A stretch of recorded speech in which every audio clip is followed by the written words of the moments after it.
everyone, and welcome to English Pod. My name is Marco. My name is Catherine. Today we've got an intermediate level lesson for you. If you're interested in buying furniture for your house, you should like this lesson. Exactly. We are going to talk about a ton of different furniture items that you can get to decorate your house to make it all nice. So we're going to talk about a lot of vocabulary today. Pay attention while you're listening to some of the pieces of furniture that we talk about. We'll be back in a moment to talk more about them.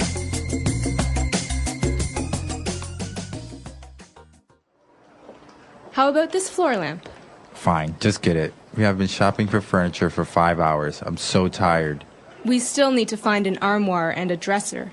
Fine. I'm going to go home and drop off this nightstand, coffee table, and love seat while you look for the rest of the things. Great. Pick me up in about an hour, because I think I'll also get a beanbag and a dining set. While you're at it, can you pick up a nice recliner? I really want one so I can watch TV. Recliner? In my beautifully decorated living room? I don't think so. All right, we're back. So now what we're going to do is, since we have so much vocab, we're going to take a look at this language in two parts. So now let's go to language takeaway part 1. Language takeaway. Okay, so everyone's heard of a lamp, a light. This is something that you use to read in the dark, for example, to see in the dark. But in this case, we have a floor lamp. Floor lamp. So this is a lamp you put on the floor. Yes, exactly. So usually this lamp would be a lot taller. It'll maybe be like a meter taller, a meter and a half maybe. Okay, so for example, in your living room next to your sofa, you might have a very tall floor lamp. This allows you to get more light in the room. Right. So sometimes, the center light in your living room is not enough. You want maybe more light in the corners. You get a little floor lamp. Okay, so that's the first item. Now that we go to the bedroom, we are getting an armoire. Okay, an armoire. This is kind of like a wardrobe. It's a piece of furniture we use to keep clothes in, but usually they're hanging clothes. Okay, so a closet is usually inside a wall, right? Right. So a closet's a part of your house. It's not furniture. Right. So an armoire is the same as a closet, but it's not in the house, like in the walls. It's outside. It's a piece of furniture. It's a big box. Yeah, I could pick it up and move it. Okay. Yes. So an armoire is a tall place to keep clothing. Usually you hang your clothes. You hang your shirts and your dresses and your coats. And moving on, we have a dresser. Now, this seems pretty straightforward. To get dressed, you have a dresser. Yeah, it makes a lot of sense, but there is a big difference here between an armoire and a dresser. A dresser is usually drawers. So you keep your sweaters, your shirts, your socks, your underwear in a dresser. Okay. So an armoire, as you said, usually you hang your shirts or your pants. It's for hanging stuff only. A dresser is you have different drawers where you can put your socks, your boxer shorts, and any other things that you keep. Exactly. Okay. Very good. So two very handy words, and that's what makes the difference between a closet. So many people say, oh, well, it's just a closet. Well, a closet's different. No, a closet is actually part of your house. It's a part of the wall. Maybe it has a door. There's a big difference there. Okay. So moving on, we have a nightstand that's also usually in the bedroom. That's right. So I always wondered, why is it called a nightstand and not a day stand? Well, a nightstand, it makes sense. It usually has a lamp on it, a light on it. And so when you're in bed and you want to read, you have a nightstand next to you to put your lamp so you can turn the lamp on. Usually I also keep my books here. So when I'm reading, I put my books down, then I go to sleep. Some people also keep their glasses and their alarm clock on a nightstand. Okay. It's a small table that stands next to your bed. Very good. And our last word for language takeaway part 1, we have a coffee table. Okay, so with the coffee table, Marco, we're moving back into the living room. And in the living room, you have a sofa, you have some chairs. You need a table. But you don't want a big table. You want a small table or a very short table. This is a coffee table. It's called a coffee table. I'm not really sure why. I guess because if you're having coffee in the living room, this is where you put the coffee. That's right. And we even have something called coffee table books. These are big, beautiful books, hardback books that have many pictures that you put on your coffee table to look nice. It's not for you to actually to read all the time. Well, I read them, but it's more important to use these books to look nice. Yes. And this is interesting though, because in many other countries, they're not really called a coffee table. So a direct translation wouldn't really help you in many cases. No. Like I know, I think in Chinese, it's called a tea table, not a coffee table. Yeah, that makes sense. Right? Yeah. Or like I know in Spanish, it's just called a center table. Okay. So this is basically the low table you have in your living room next to your sofa, in front of your sofa actually, so you can have tea or coffee and read books. Or put your feet up while you're watching TV. Not in my house when I was a kid. All right. So now why don't we go back, listen to the dialogue again, and we'll be returning a little bit with more vocab.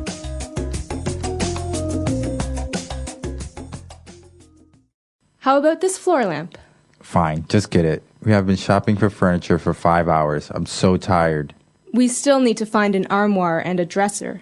Fine, I'm going to go home and drop off this nightstand, coffee table, and love seat while you look for the rest of the things. Great. Pick me up in about an hour, because I think I'll also get a beanbag and a dining set. While you're at it, can you pick up a nice recliner? I really want one so I can watch TV. Recliner? In my beautifully decorated living room? I don't think so. All right, we're back. So now let's take a look at language takeaway part 2. Language takeaway. Coming up, we have one of my favorite phrases in the English language. I don't know why I like it so much, but it is a great name for a piece of furniture. A love seat. Love seat. Okay. Okay. So it sounds very romantic. It does. Seat. Well, think about a sofa. A sofa can be very large. You can have 4 or 5 people on a sofa. Right. But a love seat is a small sofa for 2 people. Okay. So that's what makes the difference, right? It's a sofa, but only 2 people can sit on this. That's right. So if it's a big sofa, it's not a love seat. And what about if it's one, because usually sofa sets, you have a love seat, a big one, and you have one, sometimes an individual one. Do you just call that a chair? Yep. A chair. A chair. Okay. Exactly. We'll come to it in a minute. There's a special kind of chair that it might be, but we're not quite there yet. First, we have another kind of chair, which is very special and reminds me a lot of the 1970s. Right. We have a bean bag, and this is actually a piece of furniture that's still very popular in many places. And it's called a bean bag because it's a huge bag that is filled with beans. Right, beans or something soft. And when you sit on it, it looks like a ball, but when you sit on it, it can change shape. Right, it molds to what shape you are. And usually they're very light. And a lot of times, I hate to say it, a lot of times bachelors' apartments have these. That's right. It's actually very cheap piece of furniture, and it's comfortable. Sometimes if you're watching TV, you can just sit on your beanbag and watch TV. Even I know some people may, fall asleep on a beanbag as guests. I've never slept on, well, maybe once, but I don't remember sleeping on a beanbag. I imagine it's quite uncomfortable. Yeah, for your back. But moving on, after a beanbag, which is a good and informal piece of furniture, we have a dining set, which is a lot nicer. Okay, dining set. All right, so a dining set has many pieces. You have a dining room table. Right. And you have chairs. So a set is basically a collection of a table and chairs together. Sometimes I think it will also include some type of piece of furniture that's next to the dining table where you can keep your plates and you can keep your teacups and all that. What's that called? That's called a buffet. And that's basically, it's like a dresser for your dining room. Right, exactly. It's got like drawers and stuff for your plates, your cups, like you said. And it's next to the dining room table. But the dining room set or the dining set is for the dining room. It's the table where you eat dinner. Okay, very good. And now moving on to that special chair that I am a big fan of. It's very comfortable to sit on, and it's called a recliner. Recliner. So we have a word here, recline. It means to lie back, to put your head back, to get comfortable. So a recliner is a chair that you can change the shape of to make you lie down flat. So, when you sit down, you're sitting. But what if you want to lie down in a chair? This chair lets you do that. And it also, from the bottom part where your feet are, a little thing pops up so you can rest your feet on top of this little extension of the chair. Okay, so it has a built-in footrest. Footrest, exactly. So it's very comfortable. It's very popular. If you ever watched the series Friends, Oh, yeah. they have the recliners. It's very comfortable to watch sports, for example. You have your beer. Joey has his recliner. Right. And remember when Joey and Chandler lived together, they have the two recliners Yeah. in front of the TV. Those chairs are recliners, Yeah. and they're very, very popular. Actually, I think in the United States, they're very commonly known by the brand Lazy Boy. That's right. There's a brand. It's not a kind of furniture, but it's the name of the brand. It's Lazy Boy, and they're very, very famous. You're right, Marco, Right. for their reclining chairs. Exactly. So, Lazy Boys, you may hear it, but the real word for it is called a recliner. So, a lot of interesting pieces of furniture there. I think our house is going to look amazing. So, why don't we go back and listen to the dialogue one last time?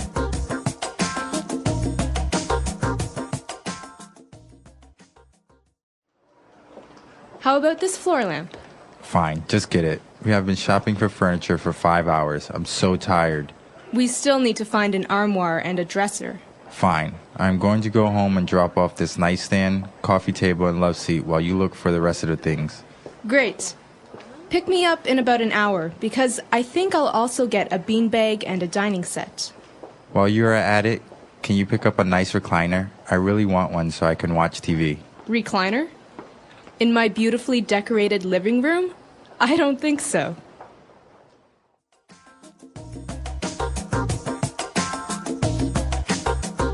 All right, we're back. So, talking about furniture, it's very interesting.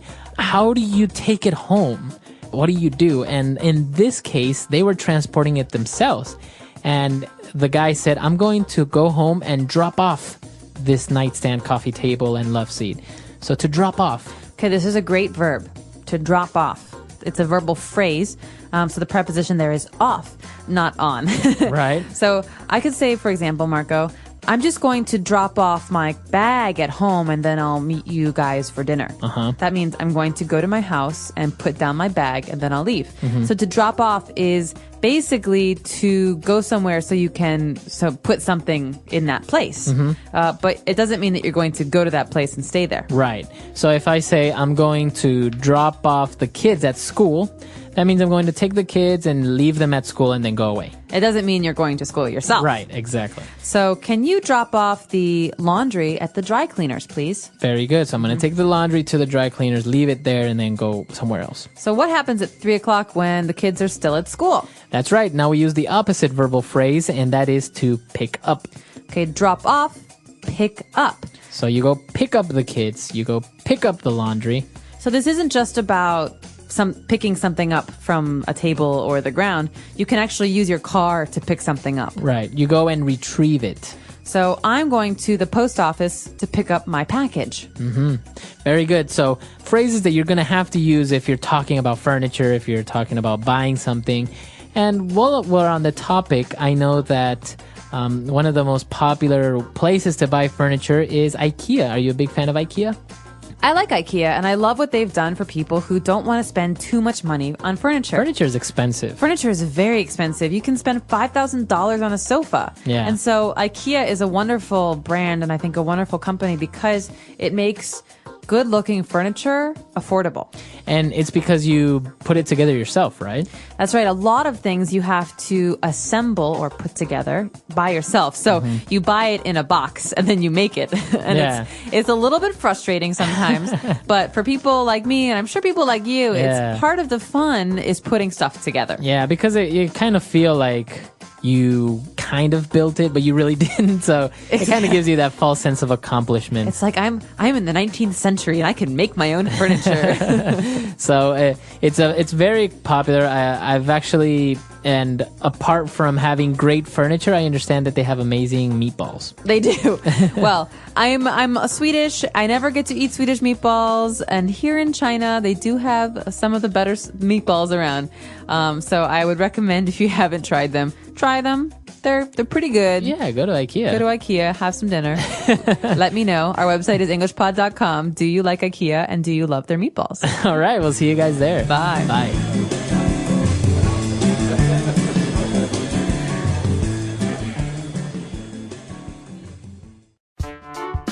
The English Pod Audio Review. Listen to the meaning, then say the vocabulary word. A tall lamp with a base that stands on the floor. Floor lamp. A large wardrobe or cabinet. Armoire.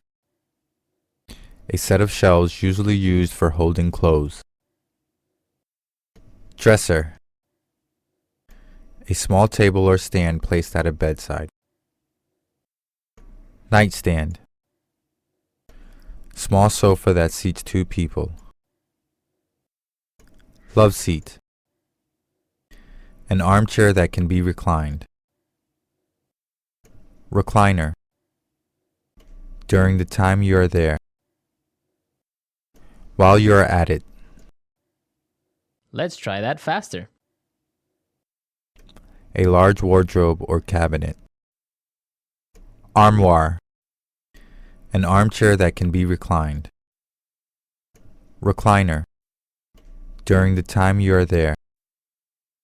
While you are at it. Small sofa that seats 2 people. Love seat. A set of shelves usually used for holding clothes. Dresser. A tall lamp with a base that stands on the floor. Floor lamp. A small table or stand placed at a bedside. Nightstand. Now say the word and hear it in a sentence. Armoire.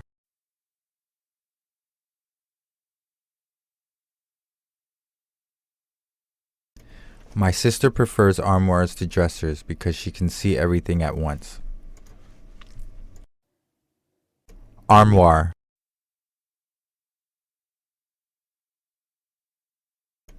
My room doesn't have a closet, so I use an armoire instead. Armoire.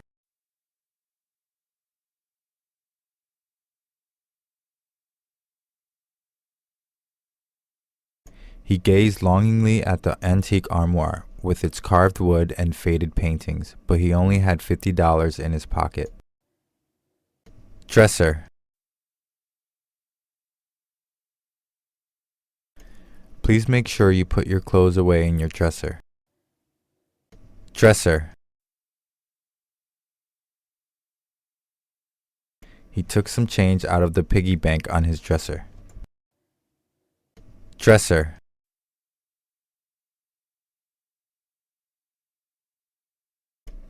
I opened up the dresser door and hid my diary underneath the clothes. Love seat. My parents have a wooden love seat on their front porch. Love seat. Love seats are much cozier than couches. Love seat. I curled up next to my husband on the love seat. While you are at it. While you're at it, can you take the clothes out of the dryer? While you are at it.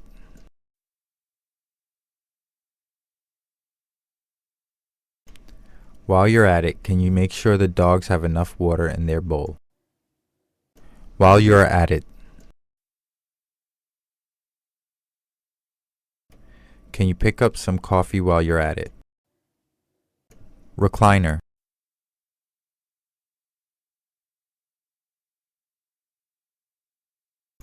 After a hard day's work, my father would always sink into his leather recliner and watch the news. Recliner.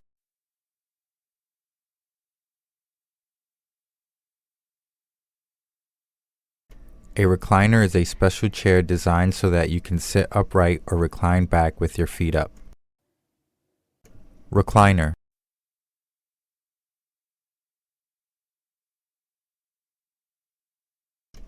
It wasn't until a few hours later that I discovered the chair I was sitting on was a recliner.